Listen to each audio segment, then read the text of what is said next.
아넬리제 미엘. 미엘은 1952년 9월 21일 서독의 작은 마을 라이블핑에서 태어났다.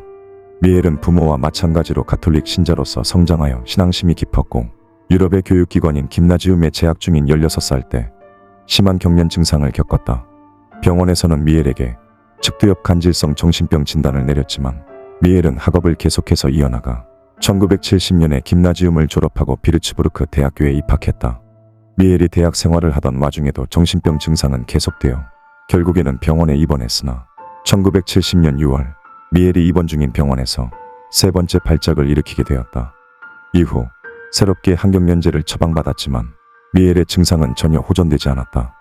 미엘의 증상으로는 악마의 얼굴을 보는 환각과 지옥에 관한 환청이 있었다.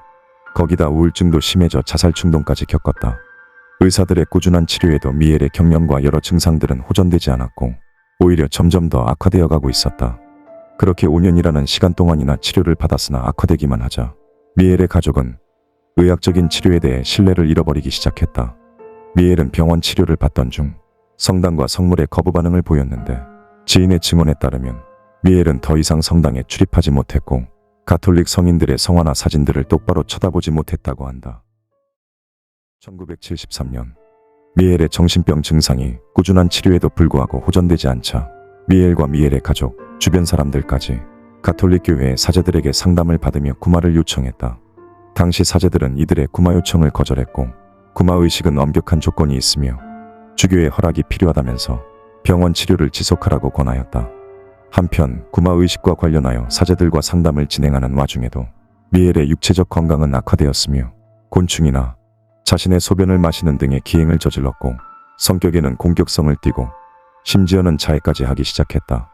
미엘과 만나본 에른스트 알트 신부는 그녀가 간질 환자처럼 보이지 않았다. 그녀가 발작을 일으키는 것을 보지 못했다 라며 선언했다. 알트 신부는 미엘이 악마에게 고통받는다고 믿게 되었고 당시 비르츠부르크의 교구장 주교였던 요제프 슈팅글에게 구마의식 허락을 요청했다. 당시 미엘이 알트 신부에게 작성했던 편지의 내용은 다음과 같다. Ich bin nichts. Alles, was ich tue, ist vergebens. Was soll ich tun? Ich muss besser werden. Bitte beten Sie für mich.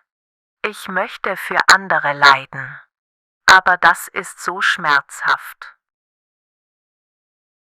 1975년 9월 2년 동안이나 미엘의 구마를 허락하지 않았던 요제프 주교는 사제 2명에게 미엘의 구마를 할 수 있도록 허락하였고 구마에 관한 모든 사안에 대하여 비밀리에 하라며 지시했다.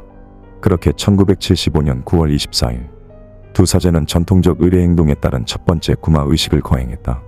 구마를 받으면서부터 미엘의 가족은 의사와의 치료 및 상담을 모두 중단했다. 미엘은 약 10개월가량 총 67번의 구마 의식을 받았다. 구마 의식을 받는 동안 그녀는 스스로 식사를 거부했고 결국 1976년 7월 1일 미엘은 영양실조와 탈수로 사망했다. 미엘의 사망 당시 몸무게는 30kg이었고 미엘의 구마 의식을 거행했던 두 가톨릭 사제는 기소되어 과실치사로 유죄를 선고받아 징역 6개월, 집행유예 3년과 벌금까지 형으로 선고되었다.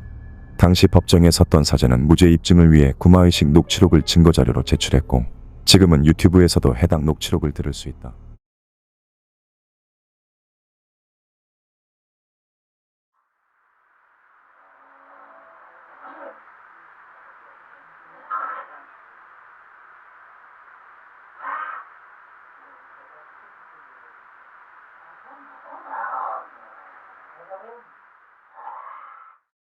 이 사건은 당시 구마에 대한 의구심이 증가하던 와중 그 불신이 더 커지게 되는 계기가 되었다. 미엘의 이야기를 모티브로 한 2005년에 개봉했던 엑소시즘 오브 에밀리 로즈에는 폴터가이스트 등의 초자연적 현상들이 일어나는 것으로 나왔으나 영화와 달리 미엘이 초자연적인 현상을 보이지는 않았다. 가톨릭 구마의식의 조건에는 신체 및 행동에서의 가시적 변화, 초자연적인 힘을 발휘, 익힌 적이 없는 외국어를 사용, 그리스도교의 적대감을 가짐 등이 있는데 두 번째 조건인 초자연적인 힘을 발휘는 충족하지 못한 것이고 나머지 조건들도 충족되었다고 보기엔 부족했다. 미엘에게 빙의되었다는 6 악령이 있다. 6 악령에는 카인과 유다 이스카리옷, 네로 황제, 플라이 슈만, 히틀러, 루시퍼 등이 있다. 인류 최초의 살인자 카인과 예수를 팔았던 유다는 악인의 대명사이며 반그리스도교적 인물의 상징으로는 충분하지만 카인의 경우 최초의 살인자라고 낙인이 찍혔지만 하느님께 용서를 빌고 그 죄를 받아들여 개가천선하게 된다. 유다 또한 예수에게 죄가 없다고 말하며 자살했다. 그렇기에 자신들의 잘못을 뉘우친 카인과 유다의 경우 악령으로 나타나 하느님과 대립할 명분은 부족했다. 네로 황제 역시 폭군이었으나 초기 그리스도교 신자들의 박해를 설명하기 위해 지나치게 악마화되었다는 게 다수설이었으며 히틀러 또한 미엘이 독일인이기에 떠올릴 수 있는 악인이다. 루시퍼의 경우 유대인이 미워한 바빌로니아 몰락을 은유하기 위해 만든 이칭일 뿐 루시퍼가 타락한 천사라는 건 먼 훗날의 일이다. 이렇게 6 중 5이 그냥 전통적 가톨릭 교리에 충실한 신자가 곧바로 떠올릴 수 있는 악한 존재들일 뿐이었다.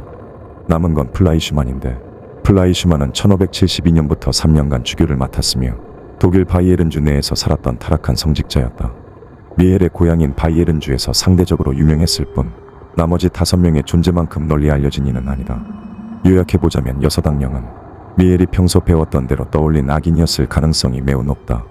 미엘의 사인은 영양 부족과 탈수 현상이었는데 식사를 거부했더라도 어떻게든 영양을 공급했으면 생존했을 것이라는 얘기도 있다. 여러 정황들을 살펴보았을 때 미엘에게 나타난 증상은 그저 가톨릭 가족의 일원으로서 보고 듣고 접한 이야기에 영향에서 기인했다고 판단된다. 악마의 존재를 주장할 근거로는 부족하다.